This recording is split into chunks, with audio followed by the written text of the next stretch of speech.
எல்லாருக்கும் வணக்கம். இன்றைக்கி நம்ம என்ன பார்க்க போகிறோன்னா, இந்த டேட்டு அதாவது 25/12/2024 ஒரு முக்கியமான நியூஸு. அது என்ன நியூஸ்ன்னு நான் இப்போ சொல்கிறேன்.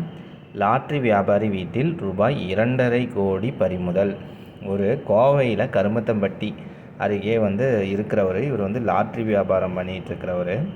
இவர் ஒரு மோட்டர் பைக்கில் வந்திருக்கும்போது போலீஸ் இவங்க செக் பண்ணுறாங்க. செக் பண்ணும்போது இவரோட பேக்கில் லாட்ரி சீட்டும் பணமும் இருந்திருக்கு. இதை என்னன்னு சொல்லி இவரை விசாரித்து இவங்க வீட்டில் போய் செக் பண்ணி பார்த்துருக்காங்க. இவர் பேர் இதில் போட்டிருக்காங்க பாருங்கள். செந்தில் நகரை சேர்ந்த நாகராஜ், வயது 22.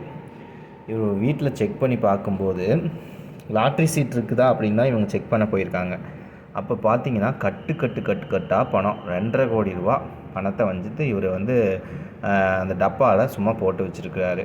அப்போ இதுலேருந்து என்ன தெரியுதுன்னா, நீ தயவு செஞ்சு இவர் வாளையாரில் போய் கேரளா பார்டரில்